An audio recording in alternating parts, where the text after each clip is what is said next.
Welcome back to Free Media. I'm Amber Dew. And I'm Robby Soave. President Donald Trump is now referring to the Jeffrey Epstein controversy as a hoax, and one that was partially orchestrated by his enemies in the Democratic Party. Let's take a look. Well, I haven't been overly interested in it. You know, it's a hoax that's been built up way beyond proportion. I can say this, those files were run by the worst scum on earth. They were run by Comey, they were run by Garland, they were run by Biden and all of the people that actually ran the government, including the auto pen. Those files were run for 4 years by those people. If they had anything, I assume they would have released it. The whole thing is a hoax. But Joe Rogan is not satisfied with that explanation, saying the Epstein issue is a, quote, line in the sand for him, and accusing Trump of gaslighting his followers. Yeah, I don't know what this whole, it was Comey and Democrats who put the files together thing is supposed to be acquitting him. It's like that's what he would be saying if they come out with some big bombshell that was tying him to Epstein, but nothing did come out. So it doesn't speak, it's like he's trying to absolve himself of some controversy that didn't materialize. The fact remains that not so much Trump himself, but everyone else who's part of the administration or so many other people promised disclosure, and now we're being told it's a hoax? A hoax? What is the hoax? Like, Jeffrey Epstein did do sexual crimes. Ghislaine Maxwell is in prison for it. What is the hoax? I don't get it. What is he trying to do here? It's so strange. The only thing I can think of that has some plausible explanation, and I'm really stretching the definition of plausible here, is that maybe he thinks because of the recent Tulsi Gabbard disclosures on Russiagate that he can accuse the prior administrations of planting manipulated or invented evidence or intelligence. I'm not sure.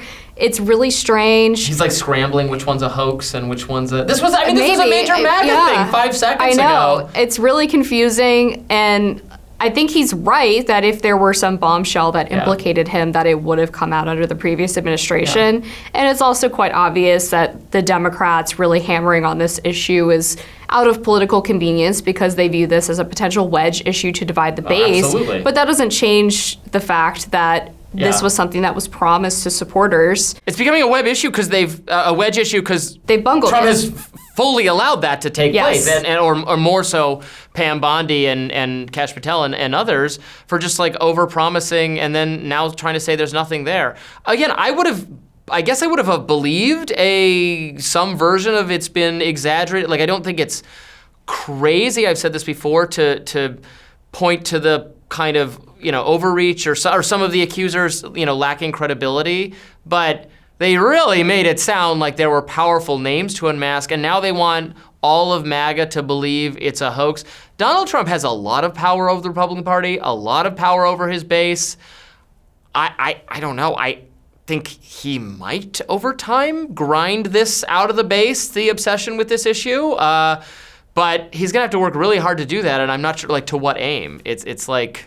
It's crazy to me. Yeah, and the sense that I get from how administration officials view this is there's kind of two camps, and one camp is, yeah, Pam Bondi really screwed this up by promising the client list and by handing out the binders to the influencers, and we're really frustrated with the way this whole thing was handled. And then the other side, which I think is the side that's more in the White House communication shop and maybe is closer to Trump, is feeling like the news cycle will blow over, that this is a purely online thing, that it's just influencers who care about this, the base doesn't really care, and eventually they'll just get over it. And to an extent, polling does suggest that's true.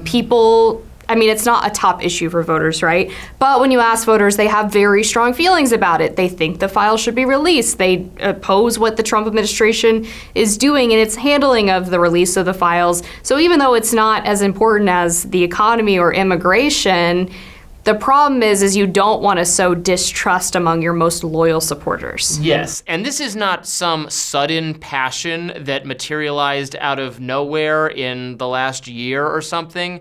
This has been a top area of interest, like importance might not be the right word, but just interest and curiosity among, yes, online, very online people, but But the spokespersons of the MAGA movement are online. They are, yes, social media influencers.